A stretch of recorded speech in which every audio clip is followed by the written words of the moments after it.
Hi, guys. Today's guest is someone who saw a gap and decided to do something about it. My kind of woman.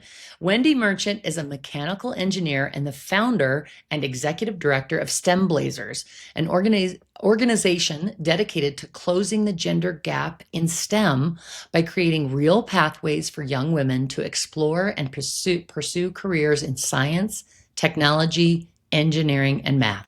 After more than 20 years in the construction industry and engineering industry, Wendy saw firsthand how few women were entering these fields. And instead of just talking about it, she built something to change it. I love it.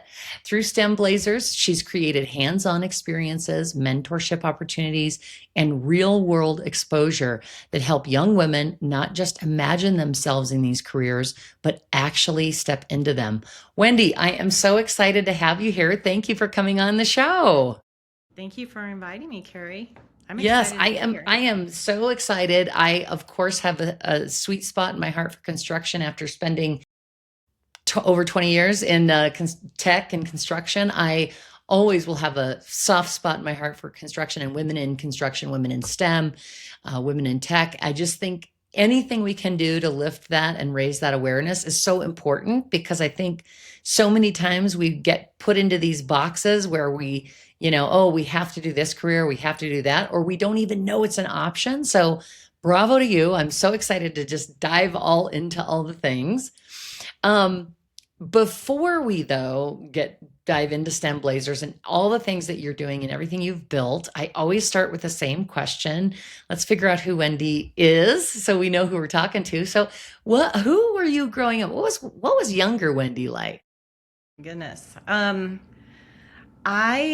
It's interesting because when I think about that, I'm like I have been feisty my whole life. I mean, I I love it. I can remember back as early as like third grade when our class was split into the boys section and the girls section, and the boys were building toolboxes and the girls were learning how to needlepoint, and I was like, why can't I do that?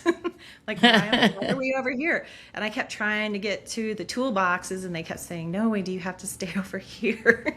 I'm like, oh, okay. And then just through middle school, I loved art, and I thought I was going to be an artist, probably like a lot of young people do, and but ended up in woodshop class. Um, so I always was like never just staying in one lane. I always thought like I can do this and this. I didn't think I had to choose one or the other or not be able to choose it. So and then in As high it should school, be. As it yeah, should be. exactly. And when I got into high school, I still loved art and I really loved that so much, but I took a lot of drafting classes. So that's when I started to get really excited about engineering. And what's crazy is I don't like when I was a senior in high school, I got pulled out into the hall and asked, like, do you know what an engineer is? And you probably should pick something else, and maybe you shouldn't do this. And then it was like, you're Isn't crazy. that What are you interesting? talking about? Right. Why am I out here? And I thought about it, but it didn't slow me down. I was like, I'm still going to keep doing this. And then got to university and I was told, maybe I should change my major a few times. So looking back, after having time to reflect now after all this time, it's like, I think I was as feisty as they come because I was like, okay, well, just watch and I'll do it anyway. Right. And also just so shocking, isn't it? And interesting to reflect back on that literally you have significant memories in your lifetime, in different stages of your lifetime, of people stopping you, literally pulling you aside and saying, maybe you should do something different. Like what were they thinking was going to be the terrible thing if you became an engineer? Like how Right. interesting that that's the experience that you had just right out of the gate. Yeah, just kind of I never really fully understood it until later on in my career and I was like, "Oh, okay. Well, they were probably trying to keep me, from They were prepping you for what was to come. Yeah. And they were prepping me for what was actually going to come. So it all worked out because then, it wasn't a shock when I got into my career that it was going to be a little challenging. Well, yeah, and speaking of which, male-dominated fields, a career in construction, a career in engineering, a career in STEM in general. You built your career in engineering at a time when there were even fewer women in those spaces. So, what was it like stepping into that world early on in your career? I have another significant memory. I was probably 6 months to a year into my career, working for a consulting company, and the one of the team leaders, my boss, was like, sent me out onto a job site. And looking back, once I returned back to the office, I was like, he's testing me. Sent me out to a job site to meet with a general contractor in a trailer.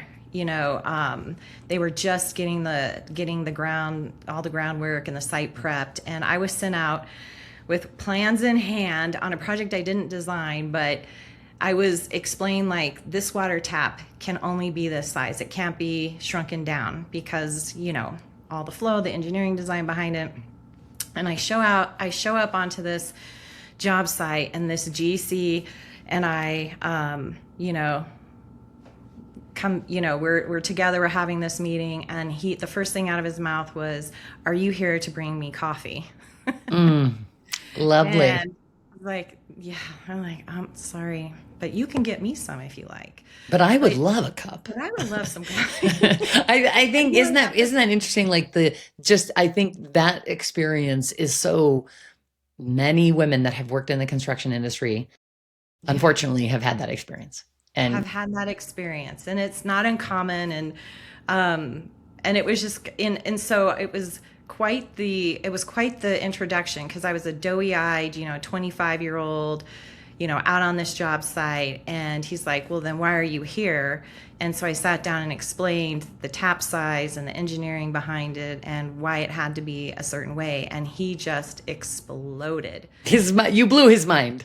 Yeah, blew his mind in a way that he's not very happy about. But we got to the end result. I explained it. He finally apologized before I left. And I went back to the office and I realized, like, oh my gosh, like, this is I better be ready for this. Right. This is what you can expect. This This is what isn't I'm a gonna one-time thing. exactly. This isn't going to be a one-time thing. Exactly. And so there were it was always interesting whenever I was on site. I got challenged a lot.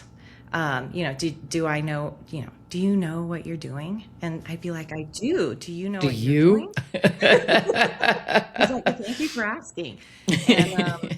And I would, and I got to a point in my career, probably another, 10 years later, where I would get challenged and I would get mansplained to me. And my boss always said, it's so great because you let them do that and you let them get through it.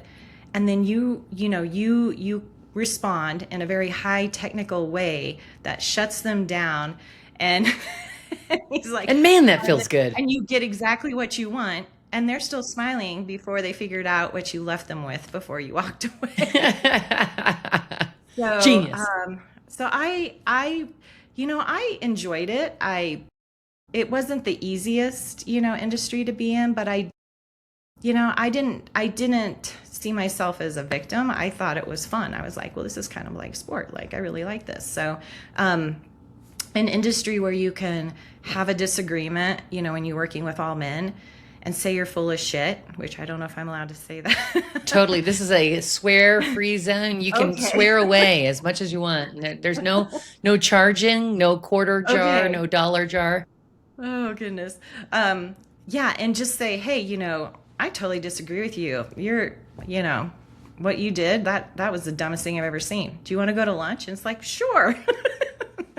So there were some advantages to it. So, it's definitely it's a different experience, but it also, I didn't see it as horrible or bad. It was just challenging. And as I said before, I'm a little bit feisty, so I never really took no for an answer or back down.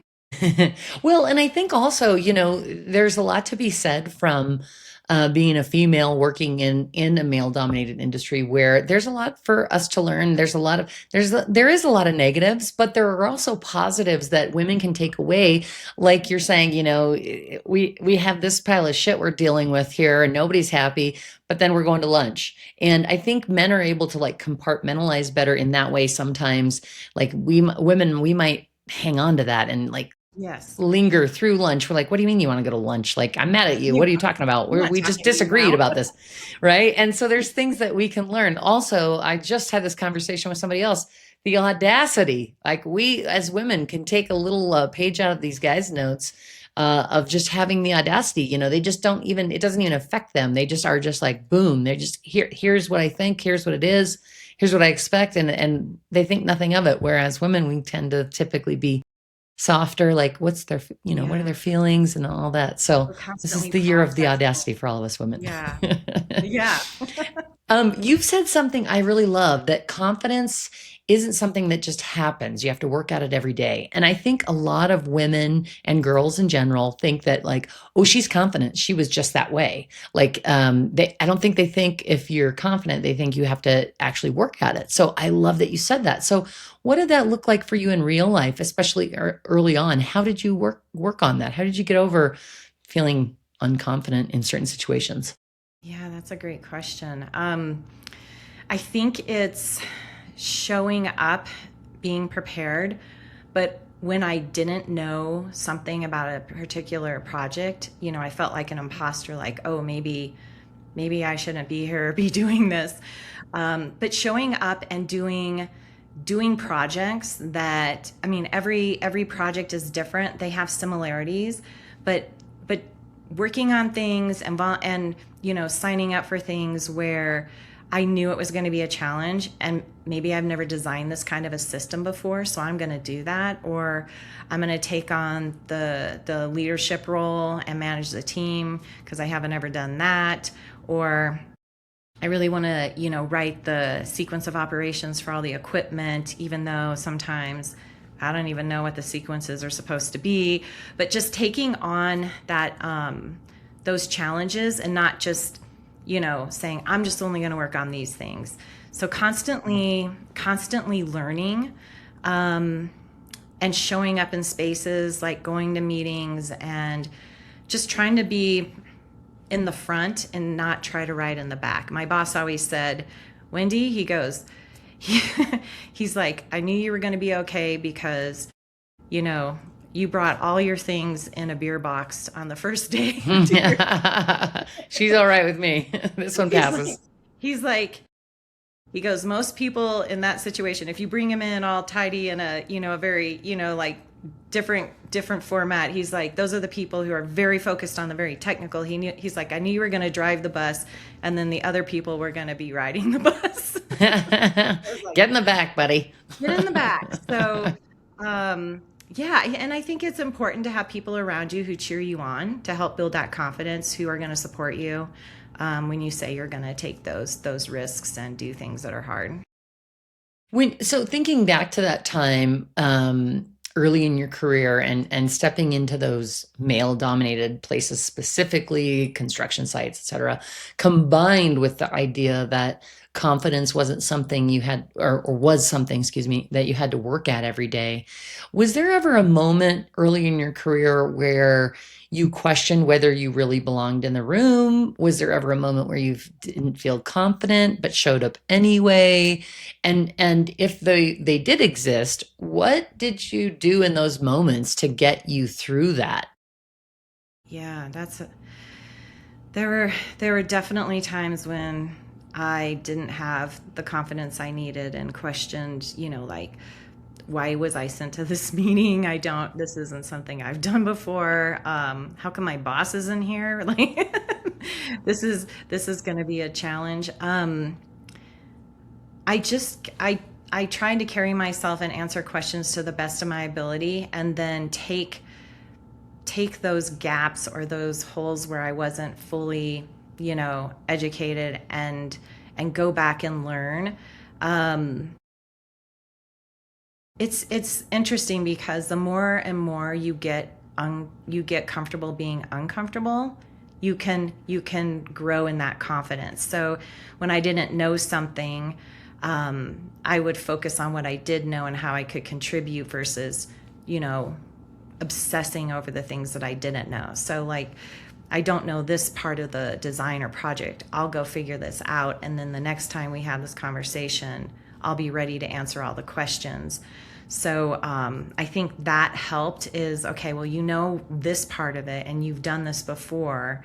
We can get this other, you know, section figured out. And so that's what I would try to lean into is like, what do I know? How am I going to contribute? And how am I going to respond as a team player, you know, when you're working with architects and engineers and owners, you know, just making sure closing the gap. And so that's what I would focus on is like, if I don't know it, I'll go figure it out. And I would lean into that. I think you're exactly right when you say um, get comfortable being uncomfortable, because the more often that you are uncomfortable, the less of a big deal it is. I think we sometimes we protect ourselves so much from, God forbid, being uncomfortable or not knowing the answer to something.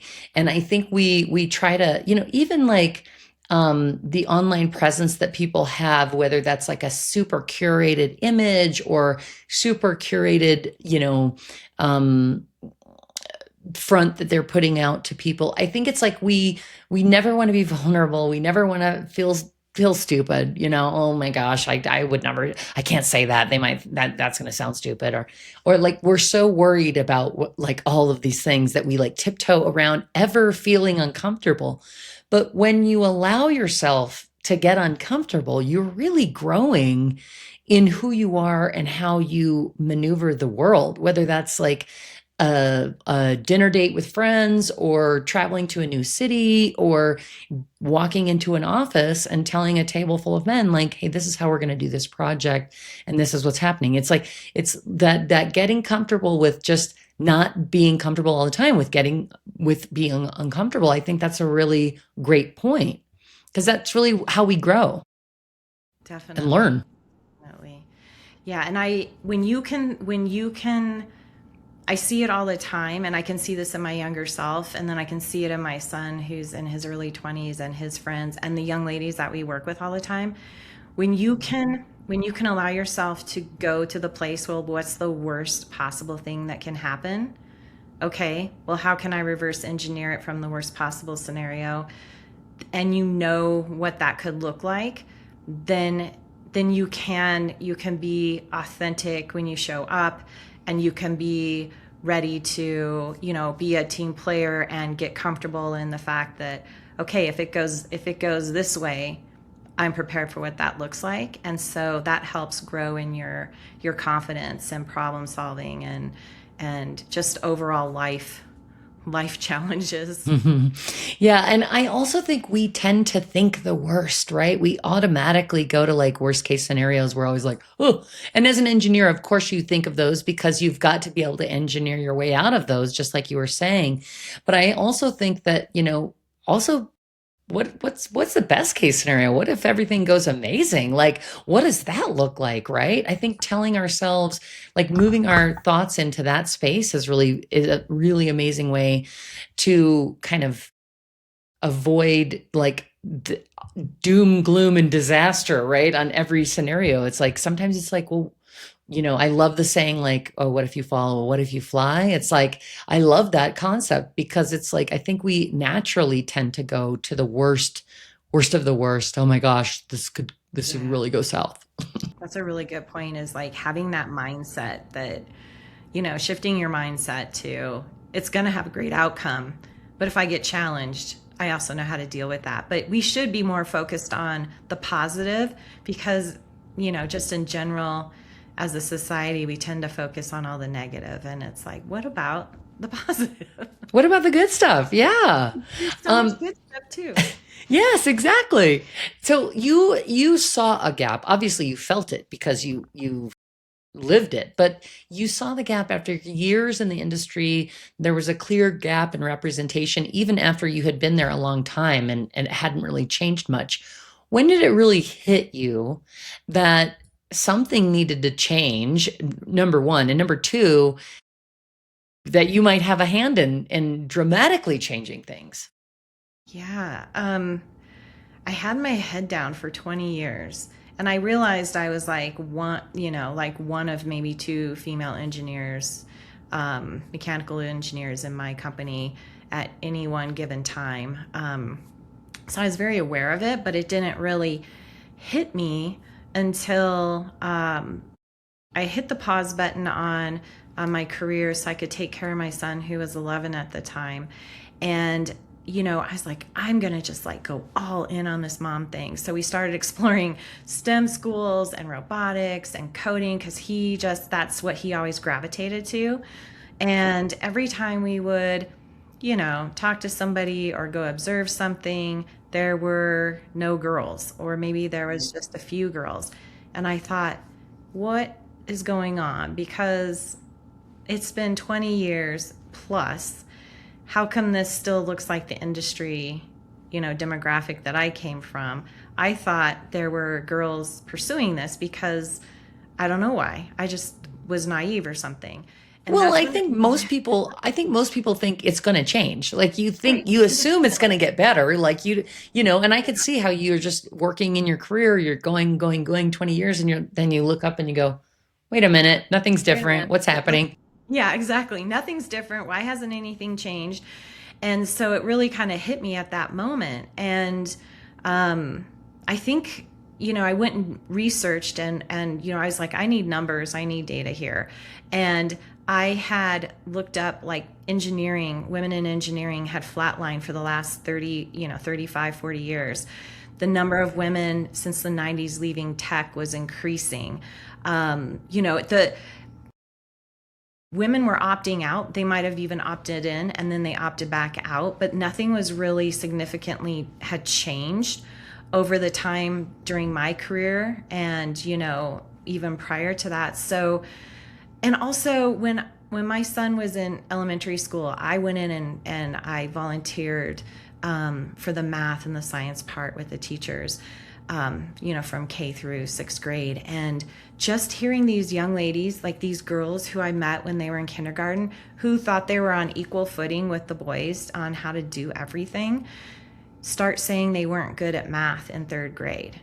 And didn't think, it asked me questions about what I did and like, oh, I'll never be able to do that. And I'm like, well, why would you say that? You're in third grade. Right. Yeah, Right. And where does that come incredible. from, right? Yeah, Like where does you're that going, come they from? started out the same and you see that and you're thinking, "Oh, okay, this is going to be, 20 years from now this is going to be different." But then you notice the change and you're like, "Where does that come from? Like how does that happen?"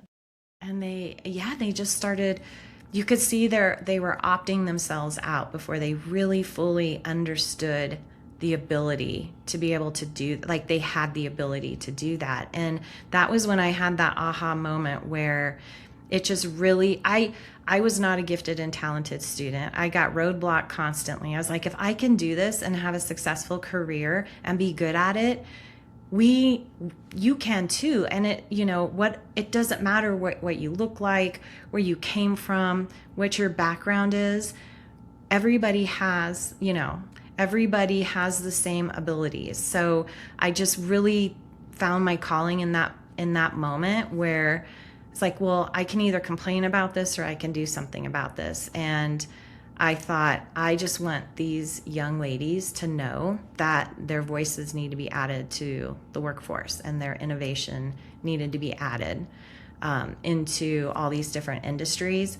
And still to this day, I always share with them that you can either be an innovator and drive, creativity and transformation and solve problems, or you can be a passive user. Which one do you want to be? Like get out there and make it happen. Be part of it. Yeah. And I'm a total believer in we are on the path we're supposed to be, and things in life, there's no coincidences, and we things happen as they're supposed to be. And when you're telling your story, I'm reflecting on, you had this career, you decided to like really zone in with your son, and you're volunteering at his school. And had you never had that shift, STEM blazers would never have existed. You wouldn't even have realized probably it was an issue. It probably would have been like you'd have finished out your career and went, oh, that's weird. No, whatever. There was no more. You might not even have noticed it. But it's so interesting to me, like just how our path, how our lives weave us into these paths that like now you're making a huge difference for so many girls and women in STEM. It's like how cool to think that like, you having a child and just wanting to be an engaged mom and just wanting to be a part of his career and his education has now led to all of this amazing stuff. It's such a cool, like I said, I don't think there's any coincidences. I think that's what it was supposed to be. I feel like Um, those 20 years were training for this part. Right, right. I mean, seriously. So you didn't just notice the problem. Obviously, in the beginning, you said, "What the hell's going on here?" But you noticed it and then said, "I need to do something about this." And so you built STEM Blazers, which is amazing. So, what gave you the push to go from like just acknowledging the situation and seeing it to actual action? I mean, because building a company focused on this versus, you know, acknowledging it's a problem are two totally different things. Yeah. I it wasn't like overnight. I started thinking about it, and then I wanted to mentor, but then I wanted to do more. And then somebody's like, "Well, why don't you make a nonprofit out of it?" And I was like, "What are you talking about? What's a nonprofit? What is all this stuff?" And started to realize that I could I could have a greater reach if it wasn't just me working as one person, like one on one as a mentor, which I love to do, but being able to reach as many girls as possible. That it would have to be a little bit different, and I didn't really know what that meant, but I knew I had to at least try. And it organically developed. Lord knows I didn't know what I was doing, but Hey, this sometimes is the key. We don't know what we're getting into, and that's why we get into it, and then we go, right. "Holy shit, what did I do?" Probably best that we don't know sometimes, Right? These because things can otherwise we might can never help try. us. Yeah, sure, I'll do that. And when the Sure. eyes bug out of everybody's head, then you're like, "What's their deal?" Like, and then you go, Like, "Oh, oh, I what get did I it." sign up for? Exactly. Exactly. So, So was there an actual moment when you were like, no, I'm going to do this. Like when you obviously again you acknowledge the situation, and somebody's like, oh, you should make a nonprofit. Was there like a moment that you remember where you were like, I'm doing this. Like this is a thing. I'm doing it. yes, yes, I'll never forget. I I forget who found us the law firm, but there was a law firm that incorporated us, and they were part of their stewardship in the community was to do do a certain amount of hours. Their attorneys would do a certain amount of hours for a nonprofit, and somebody connected us and said, Wendy, this attorney can help you build your articles of incorporation. I'm like, I don't even know what that is, but okay. um, do your bylaws, all the things. And I was like, I don't know what that is, but You're like, okay. great. So we're sitting, and I'm downtown, and their offices are on 16th Street Mall. And I remember sitting in this glass conference room with these attorneys, and they're asking questions, and they're doing the paperwork. And I was like, oh, like this is real. Like my name's on everything. This is They want happening. my address. Like this is like serious stuff. How do like? I guess I'm gonna do this. And that was when I had that moment, like, okay, nonprofit, here we go. This is Right. Slim Blazers. Thank you so much for being here. I hope you love this conversation as much as I did. And we're not done yet. This continues in part 2, so make sure you come back and join us there. That's a wrap on today's episode of Carrie, It's Not That Serious. If this conversation resonated, subscribe and share it with a WIP, a woman in power in your life. You can find more conversations, more community, and all the fun INTS merch you love at itsnotthatserious.com. We're building something meaningful here, and I'm so glad you're a part of it. Until next time, remember, it's not that serious.